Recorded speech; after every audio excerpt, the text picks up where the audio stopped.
No coração do nosso Serviço Nacional de Saúde, o SNS, há uma força de trabalho que é absolutamente essencial, mas que muitas vezes passa completamente despercebida.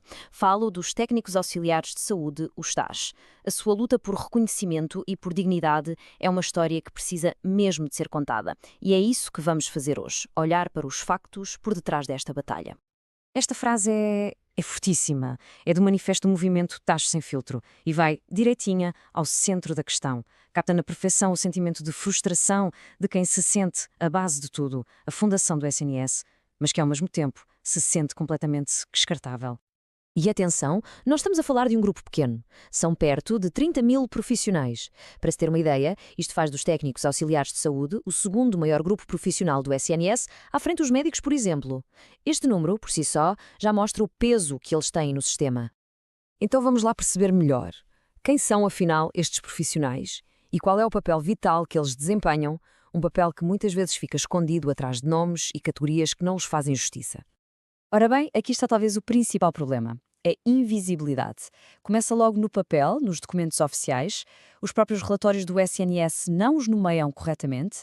Mesmo tendo formação e competências específicas para a saúde, são metidos numa categoria geral de assistentes operacionais, que não reflete, nem de perto nem de longe, o trabalho que fazem. E quando olhamos para as suas funções, percebemos a dimensão disto. Nós estamos a falar de ajudantes. Estamos a falar de cuidados diretos a doentes, muitas vezes em situações de grande vulnerabilidade. São eles que dão apoio técnico em procedimentos críticos e que são a primeira linha de vigilância. São eles que muitas vezes previnem uma queda que podia ser fatal e, como se não bastasse ainda, são sobrecarregados com tarefas que nem sequer deviam ser suas. E esta luta por uma identidade, por um nome, não começou ontem. Para percebermos o ponto a que chegamos hoje, temos de olhar para trás, para uma longa história de designações que nunca chegaram a assentar. Esta cronologia é incrível porque mostra precisamente essa falta de uma identidade estável. Em quase 50 anos passaram de ajudantes de enfermaria para auxiliar de ação médica e, por fim, em 2008, foram completamente diluídos na categoria de assistentes operacionais. Cada mudança parece refletir uma profissão que nunca conseguiu ter um estatuto claro e respeitado. E se os títulos oficiais já contam uma história, esta citação mostra a realidade no terreno, que é ainda mais gritante. Uma coisa é o que diz a lei, outra é pedirem para regar o jardim ou para lavar a louça suja. Quer dizer, isto não é só desrespeito, isto roça o abuso. E estamos a falar de profissionais de saúde. Bem, esta combinação de desrespeito, de condições de trabalho, de sobrecarga, tinha inevitavelmente que levar a um ponto de ruptura. E os dados que vamos ver a seguir comprovam-no de forma muito clara. Os números são assustadores. Um estudo a nível nacional mostrou que quase 70% dos profissionais de saúde em Portugal sofrem de burnout moderado a elevado. E o mais interessante é que o principal fator não é o número de horas que fazem, mas sim a percepção de que têm más condições de trabalho. É exatamente aquilo que os TAs denunciam há anos. E se queremos um exemplo concreto do que é essa sobrecarga, olhem para isto. É um caso do Hospital de São José, em Lisboa.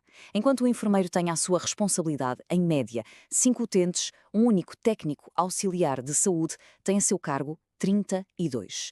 32. É uma desproporção brutal e é a receita perfeita para o esgotamento e para o erro. Mais para lá dos números, há as histórias das pessoas. E este testemunho real mostra a solidão e a responsabilidade gigante que cai em cima destes profissionais.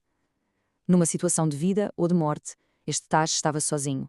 Foi a sua competência que salvou uma vida, mesmo quando o sistema à volta falhou em dar-lhe o apoio necessário. É arrepiante.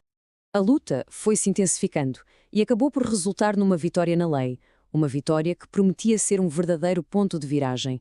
Mas, como vamos ver, uma coisa é a lei estar no papel, outra ela ser aplicada na prática. Em dezembro de 2023, aconteceu algo que parecia impensável. Através de um decreto-lei, foi finalmente criada a carreira especial de técnico auxiliar de saúde. Para os quase 30.000 profissionais, isto foi um momento de uma esperança gigantesca, o reconhecimento de décadas de luta. A lei era bastante clara, prometia o fim daquela designação genérica e criava uma carreira própria com uma estrutura e com progressão. E talvez o mais importante, passava a exigir que as novas contratações tivessem formação específica e certificada. Isto protege a profissão, claro, mas também protege a segurança de todos os utentes. Só que a esperança deu rapidamente lugar à frustração. Esta citação de um panfleto para a greve de junho resume na perfeição o que aconteceu. A lei existe, mas as promessas ficaram encapsuladas no discurso político. É uma expressão fantástica, não é? A vitória legislativa ficou presa no papel, tornou-se uma vitória vazia. É por isso mesmo que a luta continua. A criação da carreira foi um passo fundamental, ninguém nega, mas a batalha entra agora numa nova fase. A luta para que a lei saia do papel e se torne numa realidade que garanta de facto a dignidade destes profissionais. E o ponto fundamental aqui é que as exigências são muito concretas. Não são pedidos vagos. Querem uma nova tabela salarial, o fim da contratação de pessoas sem qualificações, rácios seguros para garantir a qualidade dos cuidados e uma mudança estrutural na forma como são liderados.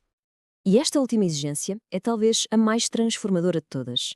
Reparem, os TASs são o único grupo profissional da saúde que é chefiado por outra profissão, normalmente pela enfermagem. A criação de um coordenador de TAS dar-lhes-ia finalmente a autonomia e o respeito que todas as outras carreiras no SNS já têm. Colocá-los iria finalmente em pé de igualdade. E terminamos com esta pergunta, que no fundo é para todos nós refletirmos. A luta destes 30.000 profissionais não é apenas sobre os direitos deles, é sobre a segurança, a dignidade e a qualidade dos cuidados de saúde que todos nós recebemos. Quando a base que sustenta todo o sistema se recusa a continuar a ser ignorada, o edifício inteiro é forçado a abanar. E a questão é, será que vai ser para melhor?